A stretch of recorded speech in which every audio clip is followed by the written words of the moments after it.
Welcome to the Rural Revival Podcast. I'm your host, Dana Larson, and I'm excited to be back for our 4th season. Today we're with Lettie Mckinney of MC Bar Ranch, the Roundtop, and Mckinney Farms in Johnson, Kansas. Lettie is sharing what it's been like to come back and take over her family farm and ranch and the incredible journey that she's been living out.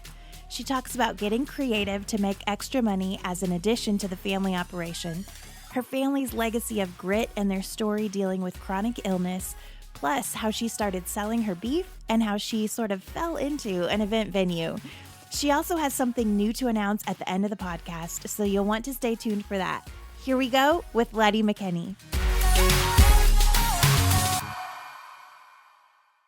Well, we're here with Lettie Mckinney of MC Bar Ranch, the Roundtop, and Mckinney Farms in Johnson, Kansas. Lettie, thanks for being on the podcast. Oh, thanks so much for having me. I'm so excited.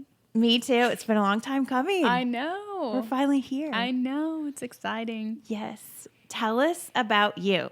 We are here on your family ranch where you were born and raised, and this land has been in your family for generations, right? Yeah, it has. It has. And that's why it's so special. But I went to school. After I graduated high school, I said, see you later, Southwest Kansas. I'm never coming back here. It's funny how those things work out. But yes.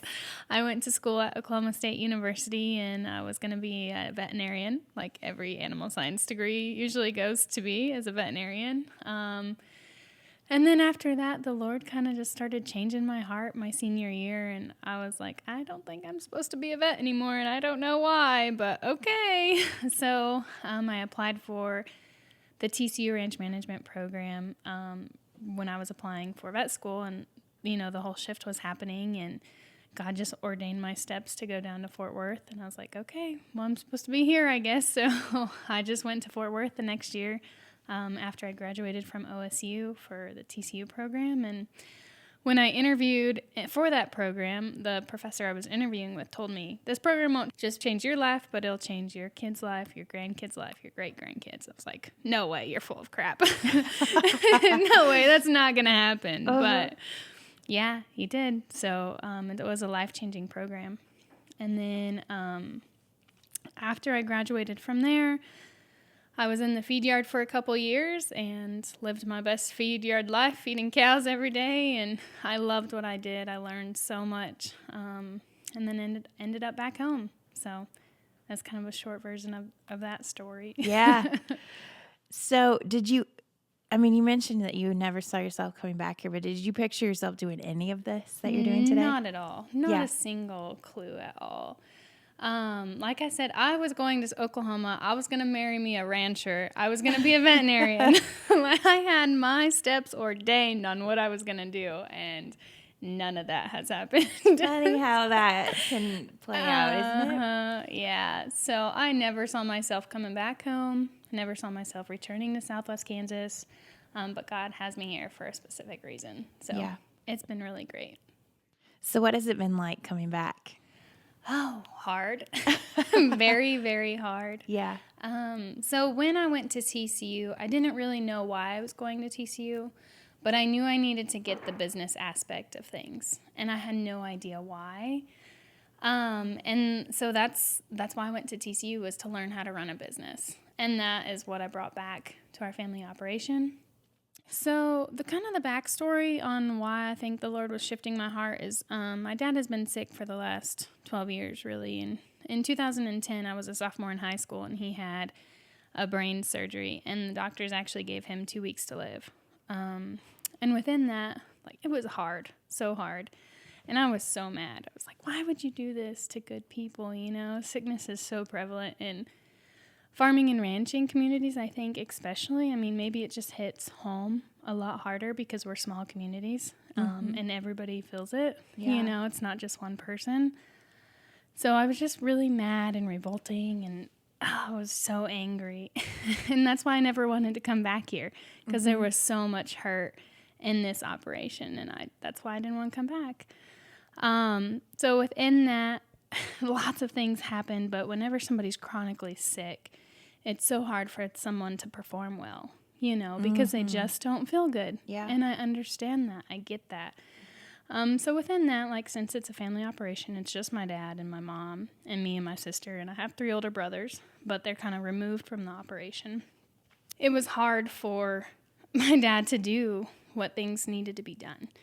You know, I remember after that first year of his surgery, some of our neighbors came in and helped us with the harvest, but we also lifted him up with the tractor into the combine. Wow. So it's just like things like that you just remember are scarred in your brain forever, you know?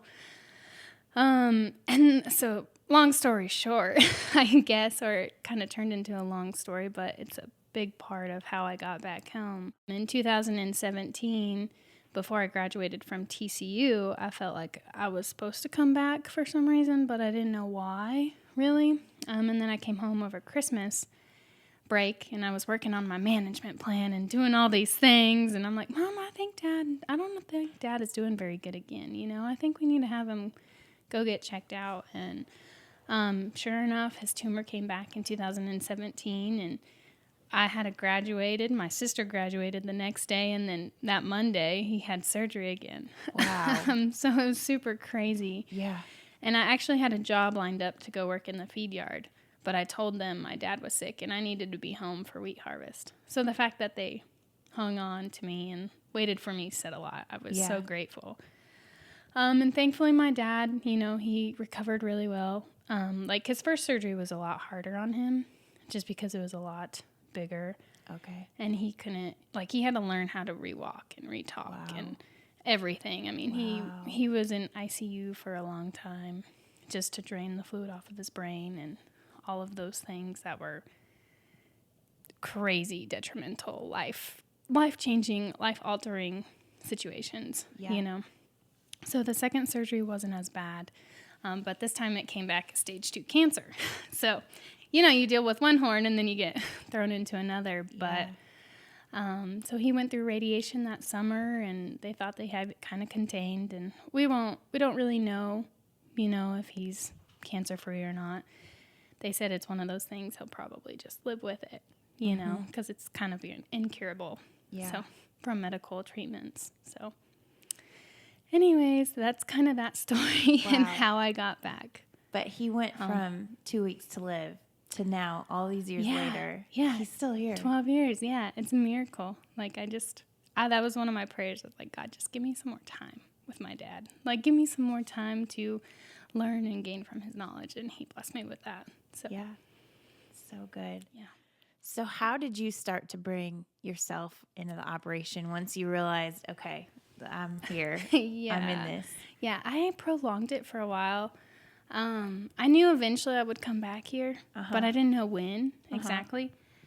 And so after wheat harvest, you did go work at that? So I went down to Texas, and I went to a feed yard. Okay. And I was in a couple different feed yards there. They had 2 yards, and I bounced back and forth from those yards. And I did a bunch of data analysis and all the fun things that you hear about in college, you know, customer analysis and turning out cattle on wheat pasture and talking to customers and looking at the flaked corn in the mill and all of the things. I did them. And then it was just turned into I don't know, it wasn't a good fit for me. The operation wasn't. And I had a lot of issues with the boss. So it just wasn't a good fit for me. So I had to move. I'd not move back, but I had to figure out something because I knew it was time for me to leave there. And I thought I was going to be there for a long time. Yeah. I bought a house and everything. So that's happened. And then I actually quit, and I went to a different feed yard back in Kansas. I was there for a year and a half. I was in Leota, Kansas for a while. And then I got to a point where I was in a pretty toxic relationship. And it broke me, you know, and I was so broken. I had to move out of that environment to heal. And the only place I could come really was back home. And I was like, are you kidding me? I have to come back here. So I moved back home, and I took a big pay cut, you know, because I was making really good salary in the feed yard. Very good salary. I was working a lot, but I made good money. But I knew I had to make a choice that year. It was in March, and I was just contemplating on what to do because I loved my job. I loved the crew who I was over.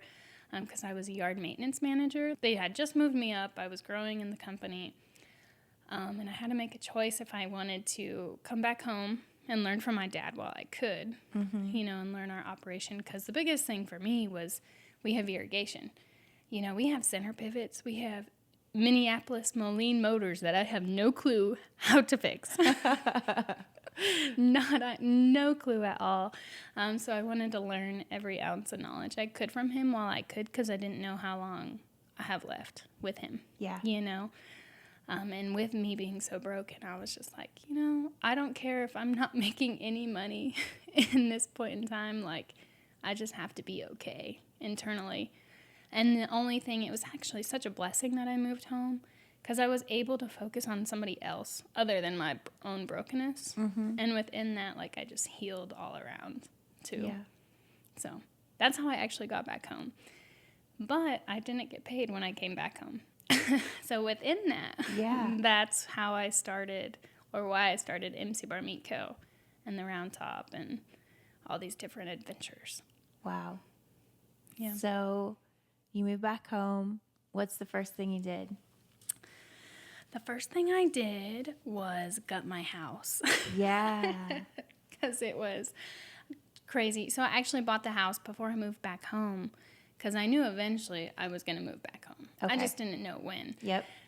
So I bought this house, and it was a total, I bought a house in Texas and sold that, and then this place came open, and it was just a total God thing, because there's no way I should have been able to buy a house as 24 years old or 23 years old, a single woman. I should not have had that money to buy the house, but it all just worked out.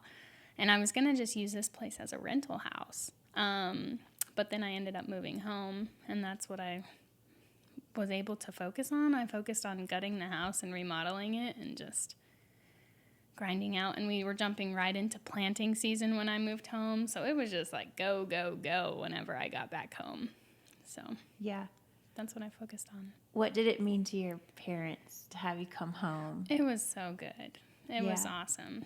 And like with chronic health, it was hard because with families, when it's a family operation, there's no backup. So if somebody's gone, if somebody's not pulling the weight, nobody's doing the work. And it's hard. Like, we had a lot of financial hardships. And then whenever you have hospital bills and chronic illness on top of it, just takes you a long time to dig out of that. So we had to really evaluate, like, I knew I couldn't come home without bringing something back to our operation, because it's just not big enough to support another family. Yeah. And I think every farming family faces that. You have to come back, but you have to bring something back with you when you come, and you have to be creative with what you bring back and something that fits your operation. So I started MC Bar Meat Co. I actually started it before I moved back home, because I was like, eventually I'll move back home. And I think I sold 4 head that year. It was nothing. It was nickels and pennies, basically. But it was a start. It was a start. So it was really great. But it was something we were already doing that I could capitalize on with not having to actually increase our expenses. So once you moved back, it was the groundwork was already there. Yeah. So how did you start to grow it and get the word out and really develop that? Yeah, it's been hard. It has been so hard. And small communities are hard, especially when you sell beef, and everyone can go around here, and most employers provide their beef. So originally, my market wasn't local people at all. It was not local people at all. I was shipping it and going everywhere with it.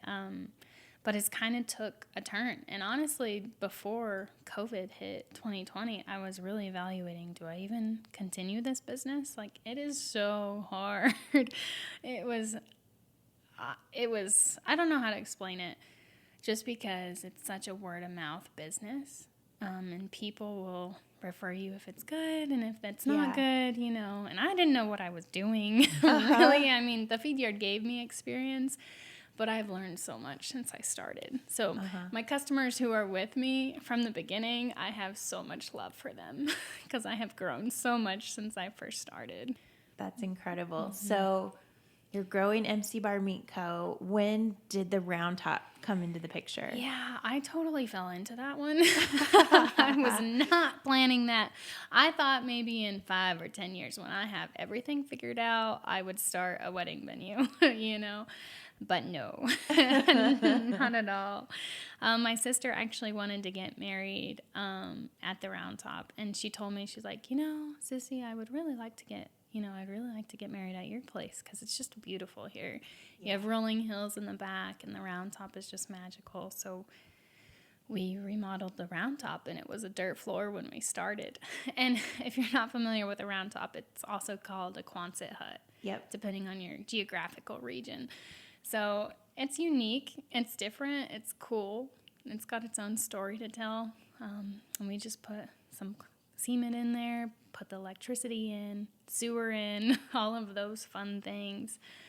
And it was just go, go, go, go, go for a month. Because I think my sister's wedding was August 8th, I think that's the right date. Sorry, and if I get it wrong and you're listening to this, I'm pretty sure it was August 8th. But we started July 1st, basically, and finished it within a month. Wow. Yeah, and it was a dirt floor. So unreal. We had to put a new septic tank out just to hold it. And I mean, it was done within a month. But you pulled it off. Yeah, we pulled it off. And how was the wedding? It was magical. Yeah. It was so magical. So it was gorgeous. Just everything she dreamed of. Yeah, it was. And that was something, I didn't have to do that, but it was something this area needed, and it was just such a great project for my whole family to work on. Yeah. Because my brother came in and we were helping, he was helping us, and my sister was helping, and everybody was helping. So it's been a family project, really. Very cool. And also another way to provide income for you. Yeah, absolutely. Yeah. Absolutely. So you've gotten to hold some fun events out here since then. Yeah, we have. We've done some concerts, and we've had Fall Fest and, baby showers and birthday parties and weddings and just a little bit of everything. And it's just the start. Yeah. Has it been more than you ever thought it would be? Yeah, it has. It has so been good. And it's hard to manage. Like, for me personally right now, it's been a little hard to manage. So... because I didn't know what I was doing. Yeah. I've never ran a wedding venue ever. I have no idea what this is. So. Yeah. Such is life as an entrepreneur, right? It is. It really is. Yeah. And then next door to the Roundtop, you have a grain bin, which has recently taken on a new life. Yes, it has. So we remodeled this grain bin and we cut this hole out. And originally it was just a bar area for the Roundtop, to add for catering and different things to serve drinks out of and the food out of and all of those fun things. But my end goal was to make it into an Airbnb. Because when I first moved home, I remodeled my house. And then I Airbnb'd my house to make money. And I would go stay with my mom and my dad while somebody was at my house. Yes. So I was very frugal and trying to figure out just how to make ends meet, and being able not to be a burden on the operation because I didn't pull a salary for a long time. Wow. So I had to be creative on how to make extra money. And there was no good place for people to stay. Like, my heart was, if people are coming in to visit family, there's not really a homey place for them to stay. So that's why I did my house. And I'm like, I don't have a lot in here. So if somebody decides to steal it, I guess, then it doesn't matter. What's the worst thing that could happen? Yeah. So. A risk worth taking. It was, yeah. It was really good. And then, eventually Mom and Dad got tired of me, so I figured I'd better find something else to do. So you set your eyes on the grain bin, which is such a cool idea. It is, yeah. A unique experience. It is. It is really cool. And it's just, I don't know, the environment in the bin, I can't explain it. It's just cozy, and it makes you feel at home. Kind of a modern rustic feel. Yeah. So you and your brother, you guys took this on. Describe it for people. Yeah, Because it's kind of hard to picture if you haven't seen it, what Yeah. a grain bin Airbnb looks like. Yeah. So we cut a big 12-foot hole in the side of the grain bin. And I was like, I want it 12 foot long, 3 foot high, so that anybody can come up and belly up to the bar, and have a drink if they want. So we cut this big hole out of the grain bin, and then we built a frame that would go in there eventually for a window. And that was like stage 1 of it. And then stage 2 was putting in sewer, which we didn't put in sewer. It doesn't have a bathroom, but it has a sink, running water, and stuff like that. So eventually we'll put in a bathroom. But you walk in, and it's a metal staircase with wood frames, and it's just it spirals against the wall up into the loft area, and the loft is like half of the grain bin. And it's just a cute little quaint 1-bedroom glamping experience. Yeah, it really is. Glamping on the plains. And the bathroom's next door. Yeah, the bathroom's right there, so you can just, at the Roundtop, and you can just walk over there and experience the quiet peacefulness of Southwest Kansas on the plains. And a beautiful sunset. Oh, yeah, beautiful sunsets, beautiful sunrises. So it really serves a dual purpose, too, because that window that you're explaining, like, you can open that up, and it can kind of have another purpose when you're having events. Yeah. And when I say it was a family project, it really was, because I gave my brother the vision. I was like, this is what I want it to look like. I don't care how you get there. This is just how I want it. And like him and his wife, Brittany, both kind of designed it, and he did, the structure and stuff. And Brittany's the one who made it look beautiful, like the lasso ropes on the railing and just really unique things in the bolts that hold down the floor. They're not bolts. I don't know what they're called right now.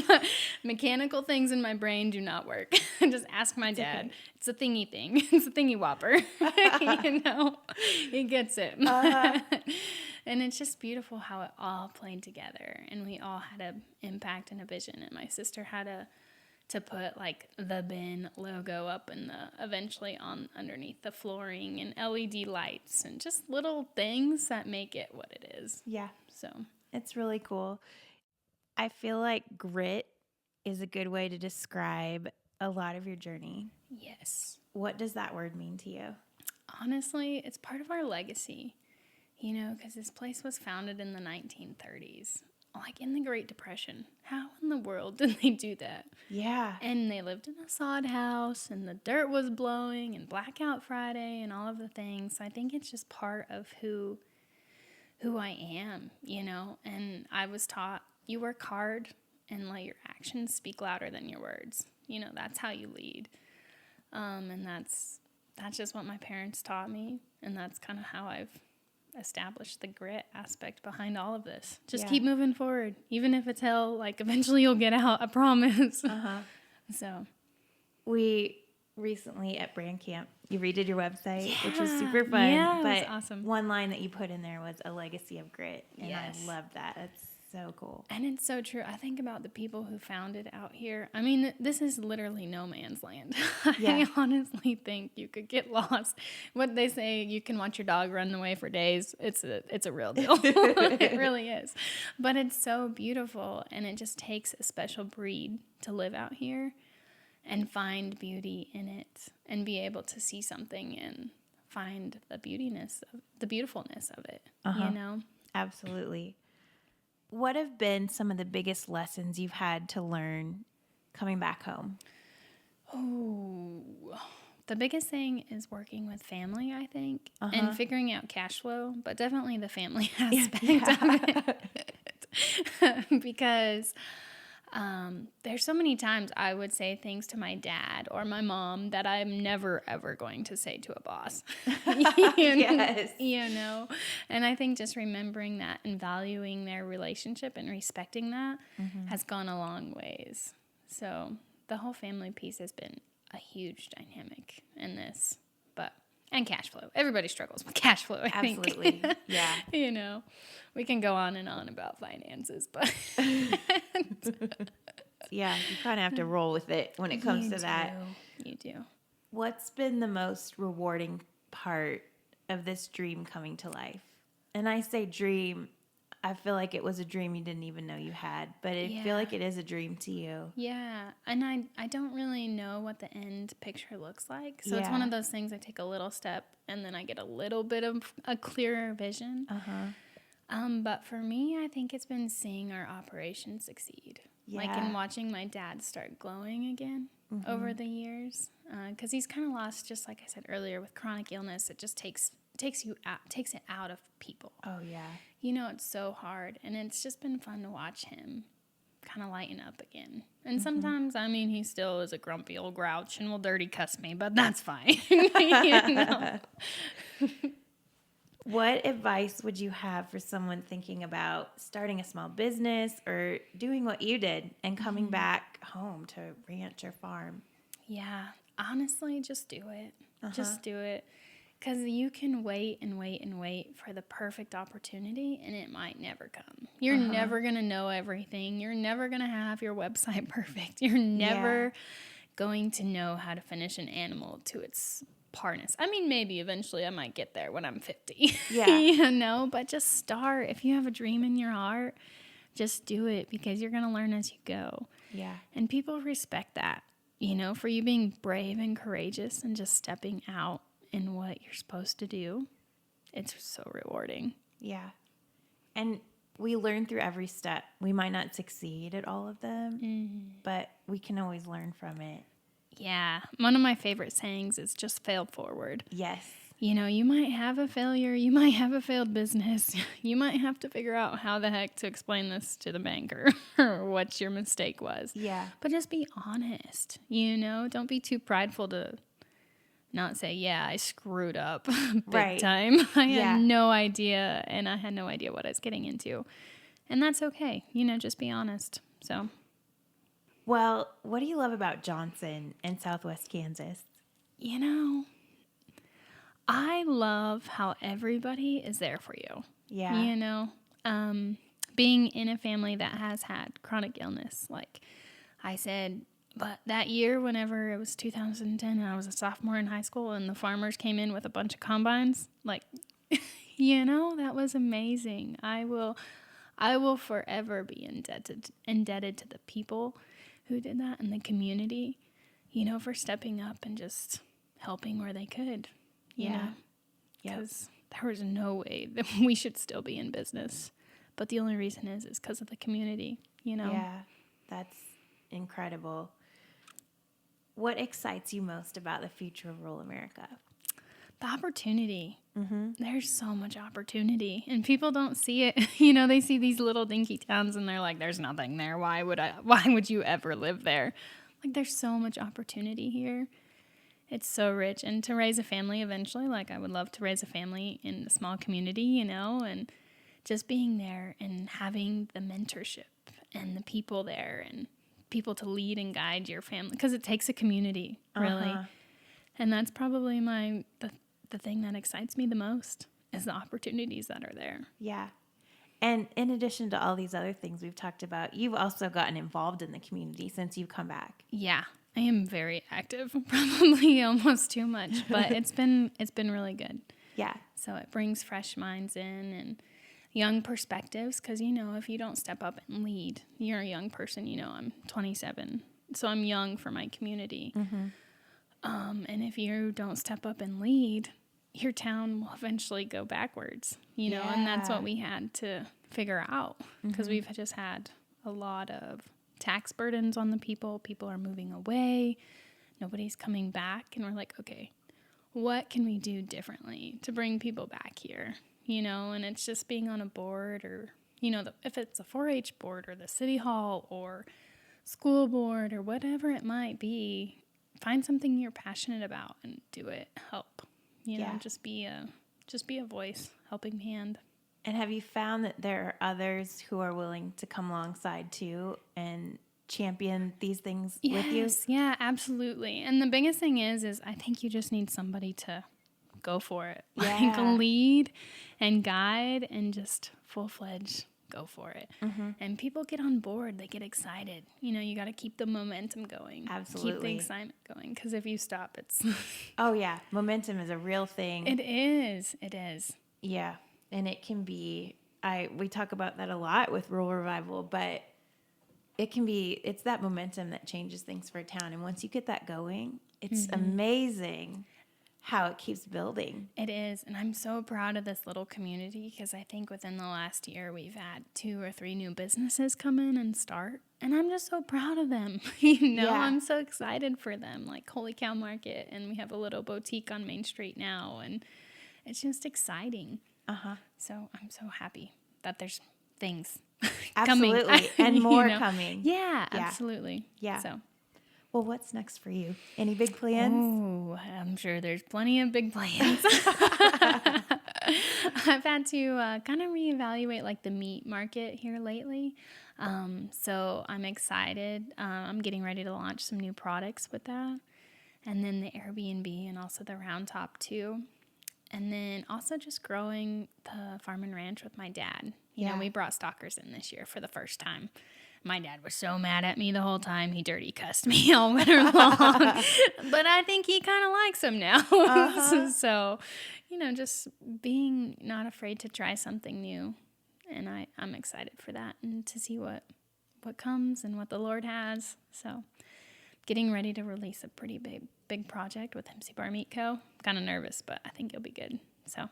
Okay. You'll have to keep us posted. Yeah. How do we follow along? Yeah, you can follow on Instagram at Lettie, Lettie .Mckinney. And also on Instagram at The Roundtop. And then also Facebook at MC Bar Meat Co. and Facebook at The Roundtop. So, and your website. Yeah, of course, my website. You got to go see it. Because Dana is awesome to work with. And y'all should go to Brand Camp. Shameless plug. Oh, thank you. Because it was life-changing. It really was. Thank you. I'm so glad you were there. But mcbarranch.com. Yeah. MC-ranch. If you're going to type it in the browser. Yes. But it's pronounced MC Bar. That's right. Yeah. Good tip. All right. Well, we will link to that in the show notes. Awesome. You also have a really cool guide about Southwest Kansas. Yes, I do. I have a barcode that I put up in the grain bin. So when people come in and stay, it will just take them to my website and they can see all the local restaurants I love, all the places that are cool to go visit, different things to shop at, and just kind of experience the whole area. Yeah. So we'll link to that as well. Yeah. So. Awesome. Lettie, thanks for being on the podcast. Thanks for having me. And we've gotten to spend the last couple of days here. Yeah. It's been wonderful. Thanks for being a great host, and thanks to your family. You have a wonderful family, and we just feel like we're part of the gang now. Good. Thanks for coming to Southwest Kansas. I appreciate it. Well, this is such an incredible story, and I'm so inspired by Lettie's perseverance and determination to forge a path forward for her family's farming and ranching operation, and how she's carved out her own role in that. And that big project that Lettie mentioned, she's created customizable cropland budget templates that are now live on her website. These templates allow you to easily enter your specific information and stay on top of your budget on the go. Head to the show notes for the link where you can purchase and download these templates. And just to let you know, they're currently 50% off, so definitely go take advantage of that. And I also wanted to mention that Lettie has her own podcast called The Lettie Show, where she talks a lot about life on the farm and ranch in Southwest Kansas. And you can find that on all podcast platforms. As Lettie mentioned in this episode, she attended our first ever brand camp, and her website is fabulous, guys. So be sure to find that link in the show notes and go check it out. Our first brand camp was such a success that we decided to bring it back again, and we're hosting our next workshop on May 8th through 11th in Leapers Fork, Tennessee. You'll leave with a brand new website that you'll know how to edit all on your own, plus email marketing, organic social media, and a whole new set of marketing tools. Get all the details at brandcampworkshop.com and come join us. Huge thanks to Lettie for being on the podcast, and thanks to you for tuning in. Have a great week, everybody.